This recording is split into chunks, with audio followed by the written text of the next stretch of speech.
Výborne. Takže teraz vidíš na stenku základnej školy Pedigu. Poďme nižšie. Takže tu máš obrázok, aký kurz sa v tomto okienku nachádza.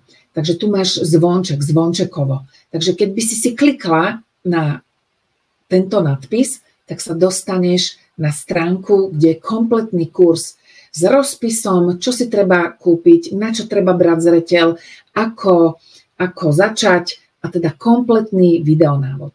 Ďalej je tu základný kurz, takže sú to tie základné techniky a na konci budeš v rukách držať takýto ceruskovník. Ďalej tu máš čalúnený presný vrchnák, takže vďaka tejto časti kurzu si upletieš košík, v ktorom budeš mať presný postup, ako dosiahneš košík s pekne sediacím vrchnákom. Je to dosť veľká bolesť každej košikárky, ako aj ten vrchnák, tak aj opletanie ucha.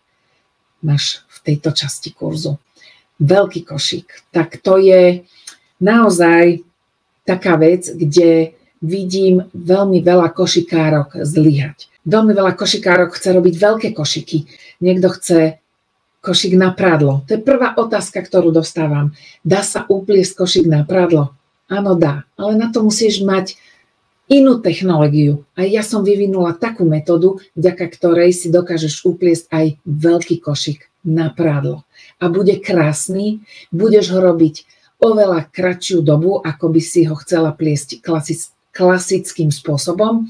A už som aj v skupine Pedik a online kurzy s Rybiškou dostala takú otázku. A ja ti sem aj vložím taký krátky úryvok videa, aby si to vedela predstaviť, o čom hovorím.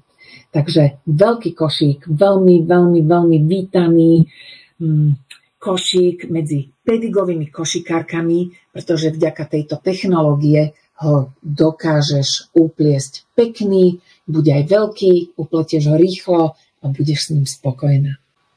Ďalej, uzávierky. Takisto veľmi ťažký oriešok, veľmi veľkého počtu pedigových košikárok. V podstate tu je 13 uzávierok. Keď vidím na internete, ako pletú košikárky, ktoré nemajú kurzy, ktoré pletú pokus omyl, tak používajú jednu, maximálne dve uzávierky. Ono to potom tiež tak dosť biedne vyzerá. 13 uzávierok je vždy viac, ako keď vidím, že košikárky používajú jednu, maximálne dve. A aj tie nesprávne ukončujú. Poď si pozrieť tvoj plášťový košík. Ak máš pedigovú škôlku a chcela by si ďalej postúpiť, tak ty už vieš, čo je to pedik. Ak nemáš pedigovú škôlku, tak tu máš taký väčší rozbor, čo je to pedik. Máš tam viac vysvetlení, viac informácií. Ako vzniká, čo sa z neho pletie a podobné informácie, ktoré napríklad mne v mojich začiatkoch v pletení košikov z pedigu chýbali. Bonusy a trebárs v ďalšom e-maili si rozklikneme tie bonusy. Ukážem ti, ako vyzerajú bonusy. Takže pre teraz je to už všetko a čakaj čoskoro odo mňa ďalší e-mail a ja ti ukážem, ako vyzerajú bonusy.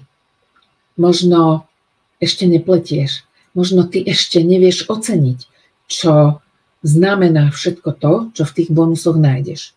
Ale ak pletieš, tak vtedy pochopíš a povieš si, tak toto je ozaj paráda. Takže čakaj ďalší mail a ja sa na teba už teším v ďalšom videu. Maj sa krásne, do platenia.